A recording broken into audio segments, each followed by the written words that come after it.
గురువుగారు చాలామంది business start చేసి లాస్ అయిపోతూ ఉంటారు. అట్‌లీస్ట్ పెట్టిన ప్రాఫిట్స్ కూడా వాళ్ళకి తిరిగి రావు. అలా బిజినెస్‌లో మంచి లాభం రావాలంటే ఏం చేయాలి గురువుగారు? వ్యాపారాలు బాగుండాలంటే స్వతహాగా వాళ్ళ జన్మ జాతక చక్రంలో రాహు బాగుండాలి. హ్మ్. అట్లీస్ట్ బుధుడైనా బాగుండాలి. ఓకే. ఆ రెండు బాగాలేదనుకోండి, మనకి వ్యాపారాలు అనేటటువంటివి కొంచెం లాస్ అవుతాయి. లేకపోతే కొంతమంది చేసేటటువంటి బిజినెస్లు ముందుకు వెళ్లకుండా ఉంటాయి.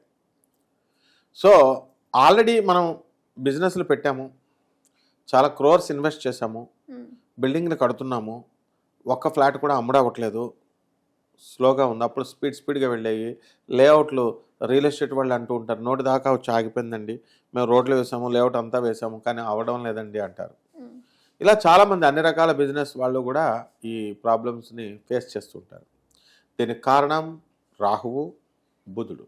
ఓకే. వీటిని సరి చేసుకోవాలి. ఎలా గురువుగారు? సరి చేసుకోవాలంటే రాహుకి ఏం చేయాలా? రాహు జపం చేయాలా, రాహు స్తోత్రాలు చదవాలా, రాహు కిలోంపావు మినుముల్ని ఆవుపేట రంగు ఉన్నటువంటి వస్త్రాలనిచ్చి పేద బ్రాహ్మణులకి శనివారం నాడు ఉదయం 8 గంటలకు దానం చేసుకోవాలా. రావి చెట్టు చుట్టూ ప్రదక్షిణలు చేస్తూ మనము ఓం రాహవే నమః అంటూ చేయాలి. హ్మ్. రాహు మంత్రాన్ని జపించాలి. రాహు దేవి ఉపాసకుడు కాబట్టి ఓం హ్రీం దుమ్ దుర్గాయే నమః అంటూ దుర్గాకి కుంకుమార్చన చేసుకోవాలా. ఇదంతా ఒక విధానం. రెండో విధానం ఏమిటి? గోమేధకం. ఓకే. రాహు కనుక గోమేధకాన్ని వేసుకున్నట్లయితే క్షణాల్లో రాహు యొక్క ఇది తగ్గిపోతుంది. హ్మ్.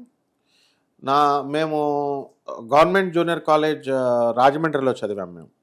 సో అక్కడ నాకు ఒక క్లాస్మేట్ రామకృష్ణ అని ఒకడు వచ్చాడు. హ్మ్. ఇంటర్మీడియట్ చదివే రోజుల్లో ఫస్ట్ ఇయర్లో. వాడి జాతకం చూసి నేను వీడికి పిచ్చెక్కుద్దిరా ఇంజనీరింగ్ చదివేటప్పుడు ఇంకో 4 ఇయర్స్లో నువ్వు పిచ్చోడైపోతావు అన్నాను. వాడు వెళ్ళి ఏం చేశాడు, వాడి ఇంట్లో చెప్పాడు, ఓకే. వాళ్ళ ఫాదర్కి చెప్పాడు. హ్మ్. మా అబ్బాయిని పిచ్చోడైపోతాడు అంటాడా అని చెప్పేసి మా ప్రిన్సిపల్ చంద్రశేఖర్ సార్, హ్మ్. మా ప్రిన్సిపల్ దగ్గరికి వాళ్ళ ఫాదర్ వచ్చి కంప్లైంట్ ఇచ్చాడు. ఓకే. ఎవడరా వీడు చెప్పింది అని పిలిస్తే నేను హ్మ్. పిలిస్తే, వీడు చాలా సిన్సియర్ స్టూడెంటే, వీడు అల్లరి చేయడు, ఎవరిని టీచింగ్ చేయడు, ఏడిపించడు అంటే, గురుగారు సార్ ఇది జాతకంలో ఉంది సార్, అష్టమ రాహు ఉన్నాడు సార్, వీడు గ్యారంటీ పిచ్చోడైపోతాడు సార్ అన్నాను. హ్మ్. ఒరి వెద్దావా, వచ్చి వీళ్ళు కంప్లైంట్ ఇస్తున్నా నీ మీద, మళ్ళీ ఇంకా పిచ్చోడైపోతా అంటావు, నీకు టీసీ ఇచ్చేస్తాను ఇంకోసారి జాతకం చెప్పావంటే అని చెప్పారు మా సార్. ఓకే. కానీ విచిత్రం ఏమిటంటే వాడు ఇంజనీరింగ్ చేశాడు. ఇంజనీరింగ్లో అయిపోయిన తర్వాత ఆ రాహు మహాదశ వచ్చింది, అష్టమ రాహు, పిచ్చోడైపోయాడు. హ్మ్. ఎవడైనా అయిపోవలసిందే. అయిపోయిన తర్వాత వాడు ఒక రోజున రోడ్డు మీద నాకు కనబడ్డాడు. నా కోసం ఎతుకుతున్నారు వీళ్ళంతా, పిచ్చోడైపోయాడు రెమెడీ ఏంట్రా బాబు అని. ఓకే. అప్పుడు ఆర్యాపురంలో, రాజమండ్రి మాకు ఆర్యాపురంలో సత్యనారాయణ స్వామి గుడి ఉంది. అలా నా పేరు సత్యనారాయణ, నా రోడ్డు మీద వెళ్తుంటే వాడు ఎదురయ్యాడు. ఓకే. అరే పివి, నన్ను పివి అంటారు, హ్మ్. సత్యనారాయణ మూర్తి. అరే పివి, పిచ్చోడైపోయాను రా నేను అన్నాడు. నువ్వు చెప్పినట్టే పిచ్చోడైపోయాను అన్నాడు. ఏమైంది అంటే తెలీదు, తగ్గిపోయిందిలే అన్నాడు. అప్పుడు ఏమై జరిగింది ఈ మధ్యకాలంలో అంటే ఇంకా కొంచెం ఉందన్నమాట వాడికి కొంచెం. అప్పుడు వాళ్ళు మా ప్రిన్సిపల్ సార్ ఇంకా అప్పుడే కంటిన్యూ అవుతున్నారు. హ్మ్. అప్పుడు ఎలాగో మొత్తం మీద పట్టుకొని, ఏంట్రా బాబు రెమెడీ చెప్పరా నాయన అంటే, గోమేదకం వేసుకోండి గురుగారు, గోమేదకం వేసుకోమన్నాను. గోమేదకం వేసుకున్నాడు, ఓకే. పిచ్చి తగ్గింది. అలాగే మా ఫాదర్ నన్ను అస్తమాను చిన్నదానికి పెద్దదానికి తిడతా ఉండేవాడు. హ్మ్. 99 మార్క్స్ వచ్చినాయనుకో, ఇంకా రావాలా 100 అనేవాడు. అంటే జనరల్గా ఏ పేరెంట్ అయినా ఏ ఫాదర్ అయినా అలాగే అంటారు. మనకి రాహుమాదాస్ వచ్చినప్పుడు మెంటల్ వస్తుంది కదా మనకి, హ్మ్. మనకు కూడా ఉక్రోషం వస్తుంది కదా, ఈయన ఏంట్రా బాబు ప్రతిదానికి అరెస్ట్ చేస్తున్నాడు అని నాకు ఒక ఫీలింగ్ ఉండేది. ఓకే. చాలా బుర్రంతా పిచ్చెక్కినట్టుండేది అనమాట. హ్మ్. ఎవ్వరికైనా రాహుమాదాస్ అష్టమ రాహువో అర్ధాష్టమ రాహువు ఉన్నప్పుడు వాడిని పొడిచేయాలనిపిస్తుంది, వాడిని తన్నేయాలనిపిస్తుంది, విరగ్గొడేయాలనిపిస్తుంది. పిచ్చి రాహు అంటే అది.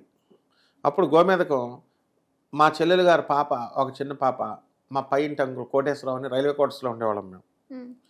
సో మా ఫాదర్ రైల్వేస్.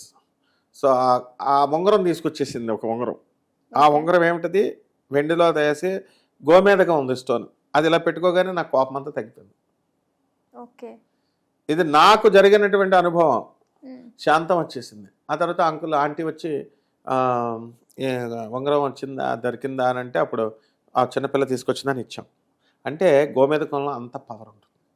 ఓకే. ఈ గోమేదకం వేసుకుంటే బిజినెస్లు బాగా పెరుగుతాయి. హ్మ్. అలాగే జాతిపచ్చ రంగు వేసుకోవాలి, జాతిపచ్చ ఉంగరం వేసుకోవాలి. అలాగే వ్యాపారంలో వచ్చి క్రెడిట్ అడుగుతున్నారు. ఒక ఆయన తాడేపల్లిగూడెంలో గొర్రెల పద్మావతి అనే కౌన్సిలర్ ఉంది. ఓకే. వాళ్ళ కొడుకు పేరు నాగేశ్వరరావు గారిని ఉండేవాడు.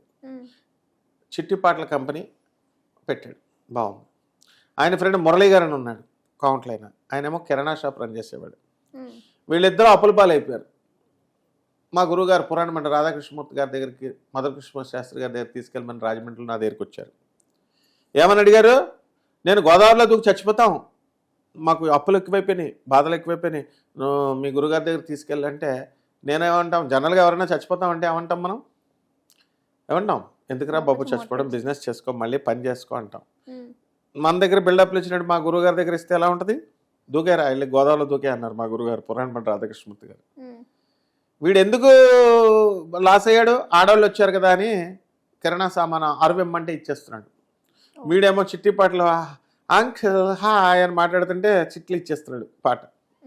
మరి అదే శుక్రదోషం అంటారు దాన్ని, శుక్రదోషం. ఇప్పుడు కూడా చాలామంది గుండు గీయించుకునేది అందుకే అన్నమాట వ్యాపారాలు. నిజంగా వ్యాపారాలు చేసేటటువంటి వాడు ఎవడో కూడా లాస్ అవ్వడు. సొల్లు కార్చుకునే ఆడవాళ్ళు అడుగుతున్నారని అడిగితే ఇచ్చేస్తే లాస్ అవుతాడు. ముఖేష్ అంబానీ ఇచ్చాడా, లాస్ అయ్యాడా? Come on tell me. నో.